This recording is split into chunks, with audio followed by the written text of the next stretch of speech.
How's it going? Necrotic Nick here with Thralls Metal, and I'm going to start a new segment here about underrated metal albums. For the first one, I'm going to focus on early death metal. That'd be from 1990 to roughly 93, 94. And with some interesting selections. These are just bands I thought that kind of fell under the radar, or albums that rather fell under the radar by bands that are fairly well known. Maybe not as much as others, though. So we're going to start off with Cancer, To the Gory End. This is an English band that popped up in the late 80s. Pretty much the same ilk as, say, like a Bolt Thrower, Carcass, maybe Benediction too. Really good, solid, straightforward death metal. Very much old school as hell, obviously. Not a lot of blast beats, very groovy, lots of thrash elements too. I just think they didn't break out as much as the other ones because maybe Bolt Thrower and Carcass were more dynamic and just more well known. They kind of just fell as a second tier band. Doesn't matter, their first three albums are really killer, definitely worth checking out. Convulse, A World Without God. This is a Finnish band that popped up in the early 90s. I guess they have a grindcore band that the members were a part of that had a larger following. I can't pronounce the name of that band. I looked it up and tried and failed because it is fiercely Finnish. This is a fantastic album. Finnish death metal generally leans a little bit more to the doomy side occasionally. They have a big death doom movement there, and their early death metal had some really like slower, chuggier parts that were very atmospheric. Like they definitely reminded you more of bands like Cathedral in parts, but they break that up with insanely heavy, straightforward death metal moments, which definitely made them stand out a bit. The reason these guys probably were a little more obscure is because the follow-up album, they changed around their style, broke up for a bit, reformed. So generally when you have that sort of history of your band, it's kind of hard to get established. But this album is absolutely fantastic. Strongly recommend jamming this one. Morgoth Cursed. This is a German band that formed in the late 80s, early 90s. And pretty much straightforward death worship, like death circa the first two albums. This album actually runs a lot like Leprosy. Really good stuff. I mean, it may be a little derivative, but who cares? Those are great albums to be derivative of. The reason why they kind of fell into obscurity is because after this album they started shifting more towards industrial metal and I would even say alternative. It took them a little while to get back to their sound. Their most recent album was really good, very much back to the sound that's on this one. This one definitely jammed. Some of the two that follow it don't. The newer album definitely returns to the form on this. Definitely check it out. This one is fantastic, start to finish. Really love this one. Baphomet, The Dead Shall Inherit. This is a New York-based death metal band from the early 90s that came up alongside bands like Suffocation and Immolation. These guys definitely had that proto-slam sound in parts, whereas like Suffocation had definite slam parts, and so did Dying Fetus later on. This one didn't just get as popular as Suffocation, they also didn't hang out as long. But this is a fantastic album. You know, it's super under the radar, but I hear a lot of like old school death metal fans bring this one up, and it's well deserved. That is a fantastic album from start to finish. Very groovy, very chuggy, just great stuff. Everything you love about early death metal in this album. Check it out.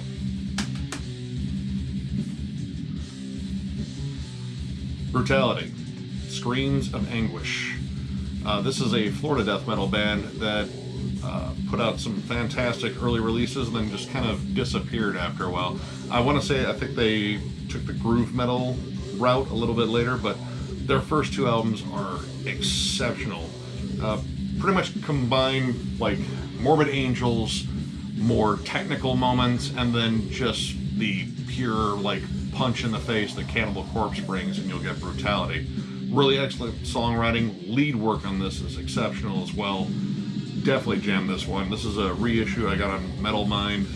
If you can find it, I don't know how many prints they did of this. I think, nope, 2,000. So if you can find it, get it. It's really good.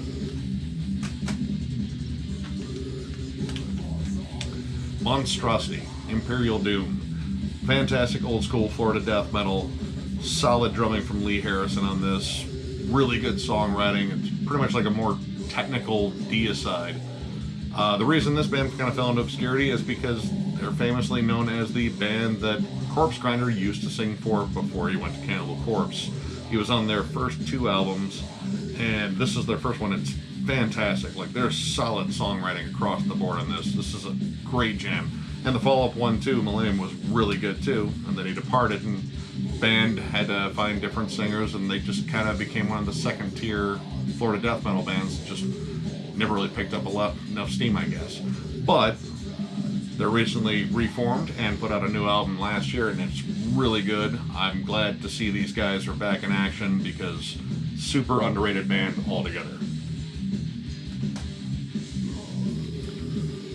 Obscenity, Suffocated Truth. This is a German band from the early 90s, and these guys also kind of took the Florida death metal route in terms of their sound and put out a solid, groovy, chuggy Florida death metal style album. Really good stuff. Very straightforward, chuggy, lots of mid-tempo parts, like a bit of like an Obituary meets Suffocation, I think, like, which isn't Florida, but yeah, very much early death metal stuff. Really good listen. I believe they're still around. I think they're coming out with a new album in May, so definitely look for that. I don't think they've abandoned this sound one bit, and they shouldn't, because it still sounds really fresh. Benediction, Transcend the Rubicon. Now this is the edition where I got Transcend the Rubicon and The Dreams You Dread, which was kind of a package deal. I wanted Transcend the Rubicon. I didn't really want The Dreams You Dread, but being a completionist, you get that. Transcend the Rubicon is a fantastic album. It is honestly Benediction's best album. This was the, I think, first one they did after Barney Greenway left. I might be wrong on that one. Barney Greenway was their early singer. Obviously, he went on to greener pastures with Napalm Death, and they found a new singer. I forget his name, but really matched the style, and it's just awesome, straightforward, old school death metal, but very reminiscent of Bolt Thrower, parts that are definitely reminiscent of even Cancer too, which they grew up alongside. Really great album, and it's this one right here. This one, not so much. That's, you know, where the groove metal kind of took over. That is an absolute classic, though. Definitely jam that one. Disincarnate, Dreams of the Carrion Kind. I always forget that title. Really solid, more technical death metal from the early 90s. This featured James Murphy, who has been all over the place. He's played in Testament, Death, Obituary. He has his own projects. Incredible guitarist.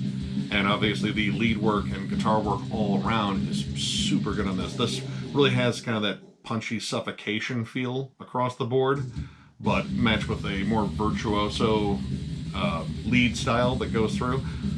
Just really awesome melodic moments, but this is definitely not melodic death metal. It is very, very heavy and very technical as well. For the time, this was one of the more technical albums I jammed. I mean, next to like Death's Human and Individual Thought Patterns.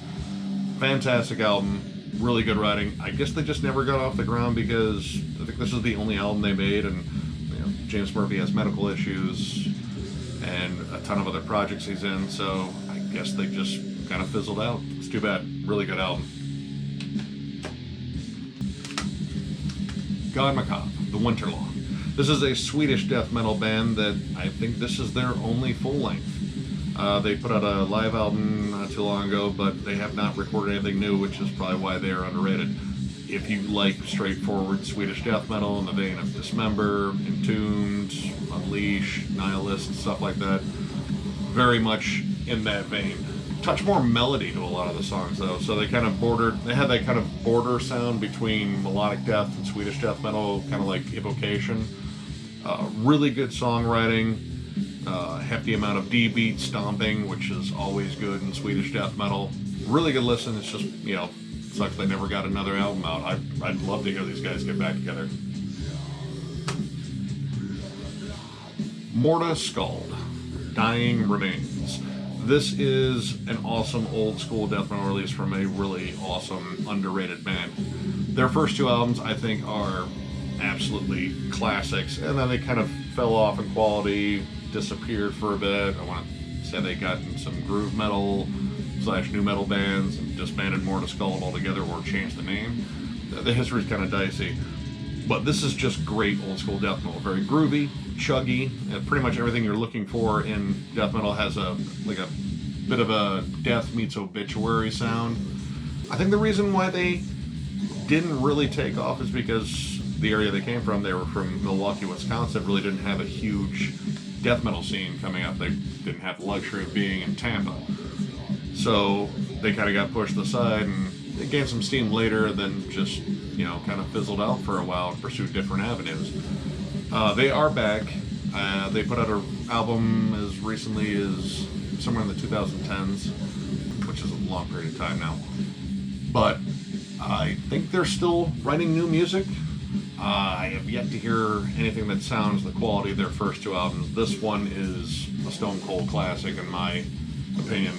Definitely check this out. Check these all out, but yeah, definitely check this one out. So that's the first installment of underrated albums. Probably tackling different time periods and different styles as well. You know, I got all this music to go through, so why not share it? But if you like this, give it a like, give it a subscribe, and thanks for watching.